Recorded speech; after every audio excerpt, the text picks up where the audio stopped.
श्रीशिवस्तोत्रम् असित उवाच। जगद्गुरो नमस्तुभ्यं शिवाय शिवदाय च योगीन्द्राणां च योगीन्द्रः गुरूणां गुरुवे नमः। मृत्युस्वरूपेण मृत्युसंसारखण्डन मृत्योरीश मृत्युबीज मृत्युञ्जय नमोऽस्तुते। कालरूपः कल्यतां कालकालेश कारण कालादतीत कालस्त कालकाल नमोऽस्तुते। गुणातीत गुणाधार गुणबीज गुणात्मक गुणी सगुणिनां बीज गुणीनां गुरुवे नमः। ब्रह्मस्वरूप ब्रह्मज्ञ ब्रह्मभावन तत्परः ब्रह्मबीज स्वरूपेण ब्रह्मबीज नमोऽस्तुते। इति स्तुत्वा शिवं नत्वा पुरस्तस्थो मुनीश्वरः दीनवत्साश्रुनेत्रस्य पुलकाञ्चितविग्रहः। असितेन कृतं स्तोत्रं भक्तियुक्तस्य यः पठेत् वर्षमेकं हविष्यासि शङ्करस्य महात्मनः। स लभेद्वैश्वलं पुत्रं ज्ञानिनं चिरजीविनं भवेदनाढ्यो दुःखी च मूको भवति पण्डितः। अभार्यो लभते भार्यां सुशीलां च पवित्रताम् इह लोके सुखं भूत्वा यातयन्ते शिवसन्निधिम्। इदं स्तोत्रं पुरा दत्तं ब्रह्मणा च प्रचेतसे प्रचेतसा स्वपुत्राय सीताय दत्तमुत्तमम्। जगद्गुरो नमस्तुभ्यं शिवाय शिवदाय च योगीन्द्राणां च योगीन्द्रः गुरूणां गुरुवे नमः। मृत्युस्वरूपेण मृत्युसंसारखण्डन मृत्योरीश मृत्युबीज मृत्युञ्जय नमोऽस्तुते। कालरूपः कल्यतां कालकालेश कारण कालादतीत कालस्त कालकाल नमोऽस्तुते। गुणातीत गुणाधार गुणबीज गुणात्मक गुणी सगुणिनां बीज गुणीनां गुरुवे नमः। ब्रह्मस्वरूप ब्रह्मज्ञ ब्रह्मभावन तत्परः ब्रह्मबीज स्वरूपेण ब्रह्मबीज नमोऽस्तुते। इति स्तुत्वा शिवं नत्वा पुरस्तस्थो मुनीश्वरः दीनवत्साश्रुनेत्रस्य पुलकाञ्चितविग्रहः। असितेन कृतं स्तोत्रं भक्तियुक्तस्य यः पठेत् वर्षमेकं हविष्यासि शङ्करस्य महात्मनः। स लभेद्वैश्वलं पुत्रं ज्ञानिनं चिरजीविनं भवेदनाढ्यो दुःखी च मूको भवति पण्डितः। अभार्यो लभते भार्यां सुशीलां च पवित्रताम् इह लोके सुखं भूत्वा यातयन्ते शिवसन्निधिम्। इदं स्तोत्रं पुरा दत्तं ब्रह्मणा च प्रचेतसे प्रचेतसा स्वपुत्राय सीताय दत्तमुत्तमम्। जगद्गुरो नमस्तुभ्यं शिवाय शिवदाय च योगीन्द्राणां च योगीन्द्रः गुरूणां गुरुवे नमः। मृत्युस्वरूपेण मृत्युसंसारखण्डन मृत्योरीश मृत्युबीज मृत्युञ्जय नमोऽस्तुते। कालरूपः कल्यतां कालकालेश कारण कालादतीत कालस्त कालकाल नमोऽस्तुते। गुणातीत गुणाधार गुणबीज गुणात्मक गुणी सगुणिनां बीज गुणीनां गुरुवे नमः। ब्रह्मस्वरूप ब्रह्मज्ञ ब्रह्मभावन तत्परः ब्रह्मबीज स्वरूपेण ब्रह्मबीज नमोऽस्तुते। इति स्तुत्वा शिवं नत्वा पुरस्तस्थो मुनीश्वरः दीनवत्साश्रुनेत्रस्य पुलकाञ्चितविग्रहः असितेन कृतं स्तोत्रं भक्तियुक्तस्य यः पठेत् वर्षमेकं हविष्यासि शङ्करस्य महात्मनः स लभेद्वैश्वलं पुत्रं ज्ञानिनं चिरजीविनं भवेदनाढ्यो दुःखी च मूको भवति पण्डितः अभार्यो लभते भार्यां सुशीलां च पवित्रताम् इह लोके सुखं भूत्वा यातयन्ते शिवसन्निधिम् इदं स्तोत्रं पुरा दत्तं ब्रह्मणा च प्रचेतसे प्रचेतसा स्वपुत्राय सीताय दत्तमुत्तमम् जगद्गुरो नमस्तुभ्यं शिवाय शिवदाय च योगीन्द्राणां च योगीन्द्रः गुरूणां गुरुवे नमः मृत्युस्वरूपेण मृत्युसंसारखण्डन मृत्योरीश मृत्युबीज मृत्युञ्जय नमोऽस्तुते कालरूपः कल्यतां कालकालेश कारण कालादतीत कालस्त कालकाल नमोऽस्तुते गुणातीत गुणाधार गुणबीज गुणात्मक गुणी सगुणिनां बीज गुणीनां गुरुवे नमः ब्रह्मस्वरूप ब्रह्मज्ञ ब्रह्मभावन तत्परः ब्रह्मबीज स्वरूपेण ब्रह्मबीज नमोऽस्तुते इति स्तुत्वा शिवं नत्वा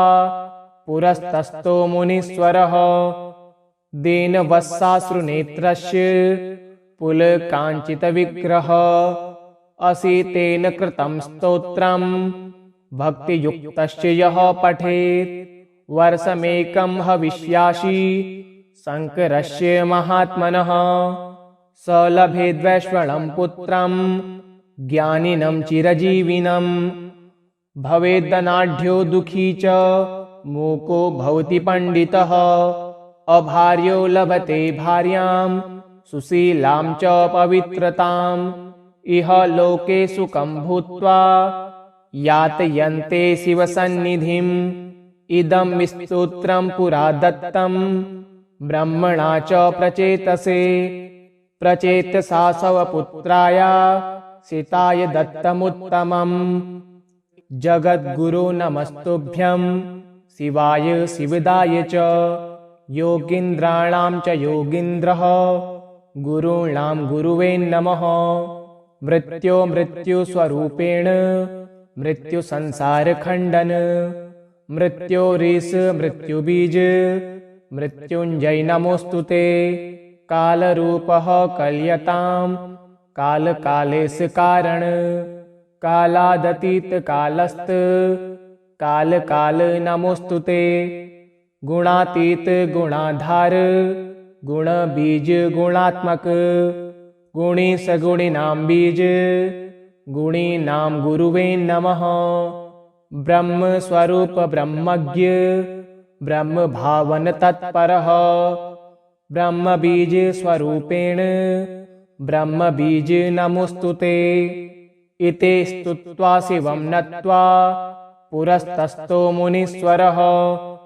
दीनवत्साश्रुनेत्रस्य पुलकाञ्चितविग्रहः असितेन कृतं स्तोत्रं भक्तियुक्तस्य यः पठेत् वर्षमेकं हविष्यासि शङ्करस्य महात्मनः स लभेद्वैश्वलं पुत्रं ज्ञानिनं चिरजीविनं भवेदनाढ्यो दुःखी च मूको भवति पण्डितः अभार्यो लभते भार्यां सुशीलां च पवित्रताम् इह लोके सुखं भूत्वा यातयन्ते शिवसन्निधिम् इदं स्तोत्रं पुरा दत्तं ब्रह्मणा च प्रचेतसे प्रचेतसा स्वपुत्राय सीताय दत्तमुत्तमम् जगद्गुरो नमस्तुभ्यं शिवाय शिवदाय च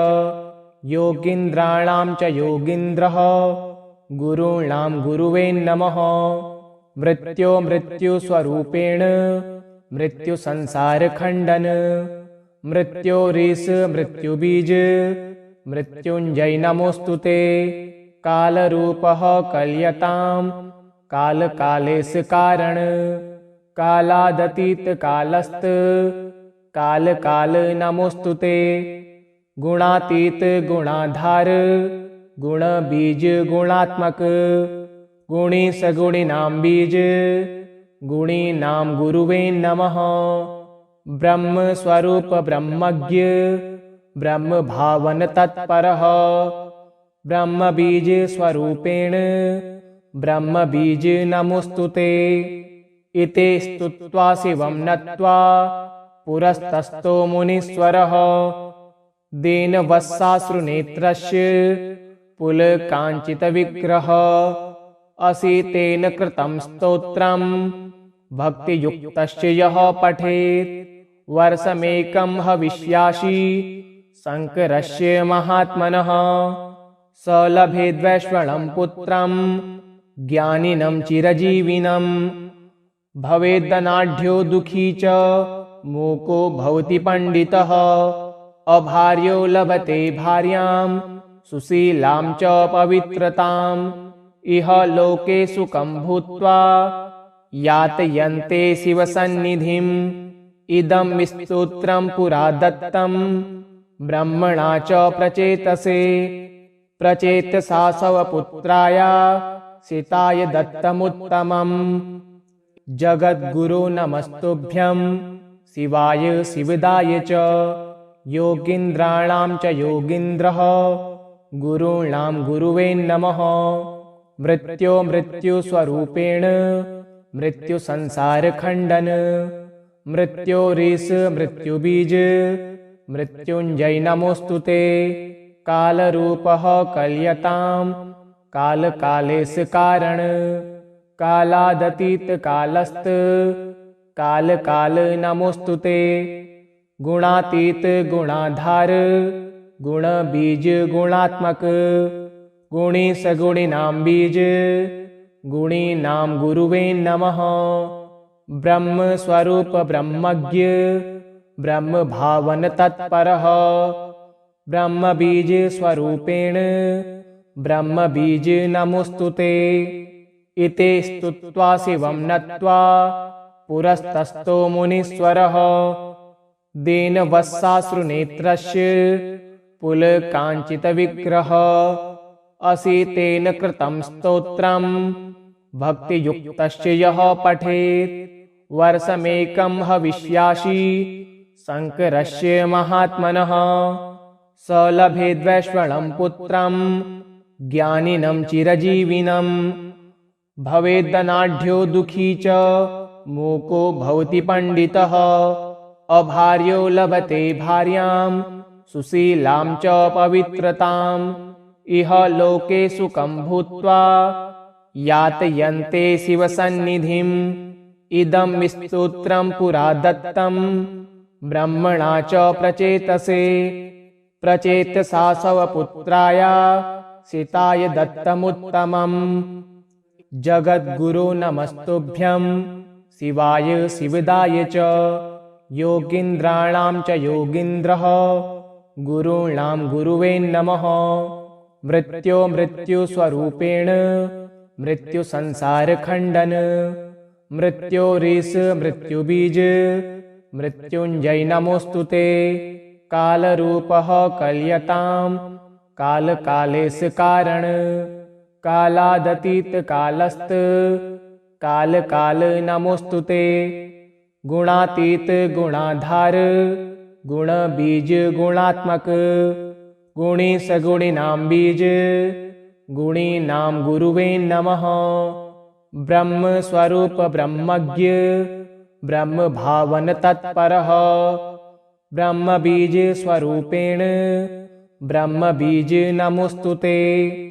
इति स्तुत्वा शिवं नत्वा पुरस्तस्थो मुनीश्वरः दीनवत्साश्रुनेत्रस्य पुलकाञ्चितविग्रहः असितेन कृतं स्तोत्रं भक्तियुक्तस्य यः पठेत् वर्षमेकं हविष्यासि शङ्करस्य महात्मनः स लभेद्वैश्वलं पुत्रं ज्ञानिनं चिरजीविनं भवेद्दनाढ्यो दुःखी च मूको भवति पण्डितः अभार्यो लभते भार्यां सुशीलां च पवित्रताम् इह लोके सुखं भूत्वा यातयन्ते शिवसन्निधिम् इदं स्तोत्रं पुरा दत्तं ब्रह्मणा च प्रचेतसे प्रचेतसा स्वपुत्राय सीताय दत्तमुत्तमम्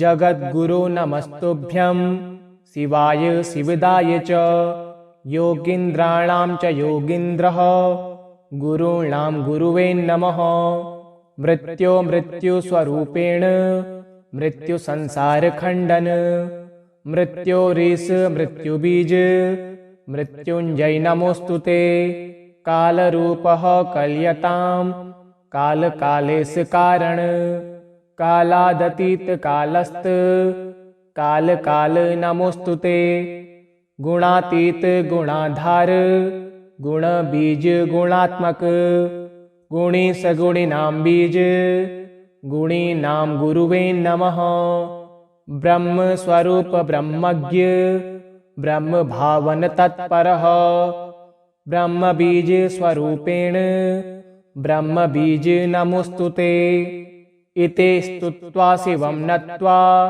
पुरस्तस्थो मुनीश्वरः दीनवत्साश्रुनेत्रस्य पुलकाञ्चितविग्रहः असितेन कृतं स्तोत्रं भक्तियुक्तस्य यः पठेत् वर्षमेकं हविष्यासि शङ्करस्य महात्मनः स लभेद्वैश्वलं पुत्रं ज्ञानिनं चिरजीविनं भवेद्दनाढ्यो दुःखी च मूको भवति पण्डितः अभार्यो लभते भार्यां सुशीलां च पवित्रताम् इह लोके सुखं भूत्वा यातयन्ते शिवसन्निधिम् इदं स्तोत्रं पुरा दत्तं ब्रह्मणा च प्रचेतसे प्रचेतसा स्वपुत्राय सीताय दत्तमुत्तमम् जगद्गुरो नमस्तुभ्यं